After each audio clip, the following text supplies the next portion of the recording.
For the fable. For the fable.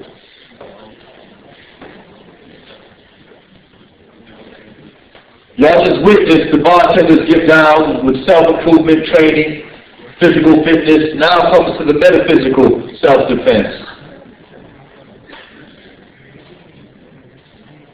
Again, the theme is, how do we survive the onslaught? Starting with Brother Fable. First question, brother.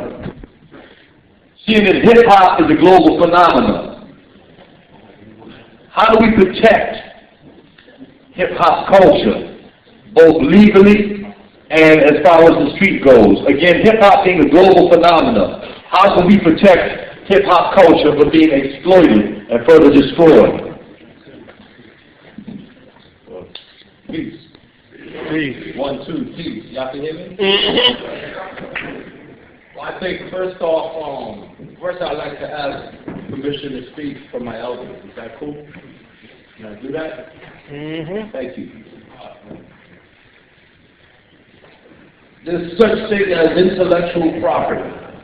You know, aside from that, I mean, these are legal terms that people use in the record industry or the film industry or what have you. But in our case, it goes deeper than that because we inherited this. Hip-hop culture is nothing new, something cyclical from the past. Unfortunately, quite often, black culture is stolen legacies. It goes way back. It's happening now. It happened then. And I should say indigenous culture in general, because most of the time, the end result is that, you know, Lindsay Hop becomes a jitterbug and, I don't know, all kind of weird things happen. After a while, you know, Elvis Presley becomes the king of rock and roll. What happened to Chuck Berry and Little Richard? I think some of you might know that I'm probably preaching to the choir. But to get right to the point, in order to own it and preserve it, in order to preserve it, you have to own it. So what I encourage people to do is, nowadays, with the era of digital arts, it's very easy to own your art. You can actually distribute a CD with 12 joints on it and never have to even approach a distributor. Exactly. You can do it online.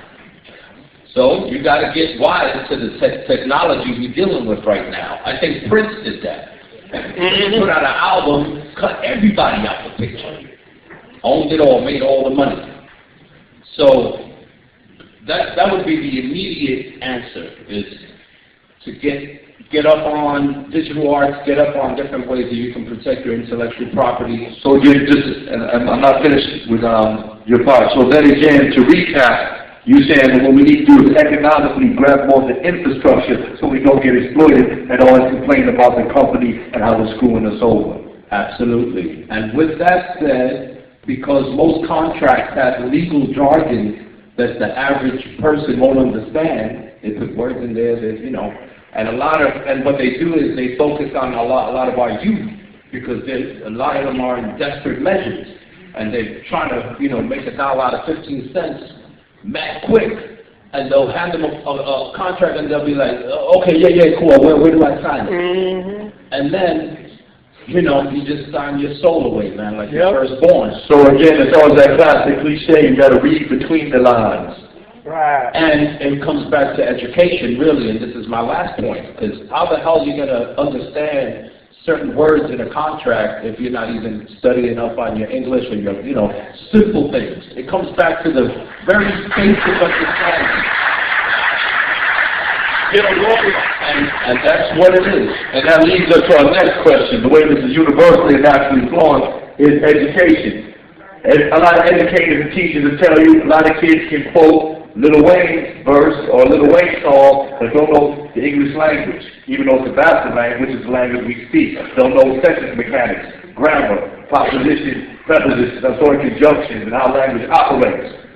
So, this question is for Sister Michelle, Queen Michelle, who is a Zulu Queen from Pennsylvania, an educator,